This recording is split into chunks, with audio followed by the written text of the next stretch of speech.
The Magic Candy Cane, Discovering the True Sweetness of Christmas. Once upon a time, in a snowy little village, a group of children were eagerly awaiting Christmas. They had decorated their houses with lights, hung stockings by the fireplace, and made lists for Santa filled with all the toys they wanted. But in all their excitement, the true meaning of Christmas seemed forgotten. One chilly afternoon, as they were playing outside in the snow, the children, Lily, Jack, Emma, and Max, noticed something strange. Sitting in the snow, sparkling under the bright winter sun, was a candy cane. But this wasn't just any ordinary candy cane. It was large, bright red, with swirling white stripes that shimmered like magic. At the very top, tied to the candy cane, was a shiny golden ribbon. Curious, Lily picked it up. "Look at this! It's beautiful!" she said, holding the candy cane carefully. Curious, Lily picked it up. "Look at this! It's beautiful!" she said, holding the candy cane carefully. Curious, Lily picked it up. "Look at this! It's beautiful!" she said, holding the candy cane carefully. Suddenly, the candy cane glowed brightly, and before the children knew it, a soft voice spoke from the air around them. "Hello, children," the voice said warmly. "I am the Magic Candy Cane, and I'm here to take you on a special journey. Are you ready to discover the true sweetness of Christmas?" The children were wide-eyed, amazed that the candy cane could talk. "A journey? Where are we going?" Jack asked, both excited and a little nervous. "You'll see," the candy cane replied with a twinkle. "But first, hold on tight." The children each grabbed onto the candy cane, and in a swirl of glittering snowflakes, they were lifted off the ground.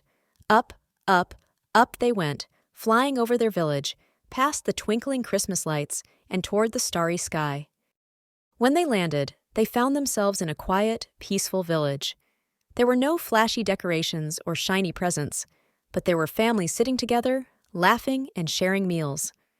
The children noticed something special. Everyone in this village was caring for one another. "This is the village of kindness," the Magic Candy Cane explained. "Here, people find joy in helping others, not just in receiving gifts." The children watched as a little boy gave his only pair of warm gloves to a friend who didn't have any. His face lit up with happiness as the friend smiled and thanked him. Emma looked at her friends. "I guess giving is pretty sweet too," she said softly. The candy cane glowed again. "There's more to see," it said, and with another swirl of magic, the children were whisked away. The candy cane glowed again. "There's more to see," it said, and with another swirl of magic, the children were whisked away. The candy cane glowed again.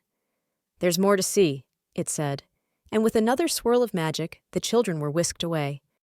They landed in a place filled with warmth and laughter. It was the village of togetherness. Families sat around fireplaces, telling stories, singing songs, and playing games. Some were baking cookies together, while others were wrapping simple gifts. The gifts weren't fancy, but each one was filled with love. Max, who loved getting toys, watched as a little girl gave her handmade doll to her younger sister.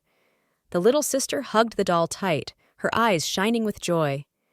Max turned to the others and said, "Being with people you love, that's what really makes Christmas special." The candy cane sparkled even brighter. "You're learning fast," it said, "but there's one more stop."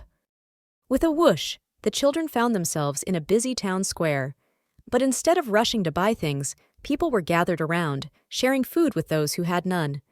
They were singing carols and spreading cheer, especially to those who were lonely or sad. "This is the village of giving," the Magic Candy Cane said. "Here, people know that the greatest gift is caring for others, especially those in need." Lily noticed a woman sharing her last loaf of bread with a man who hadn't eaten in days.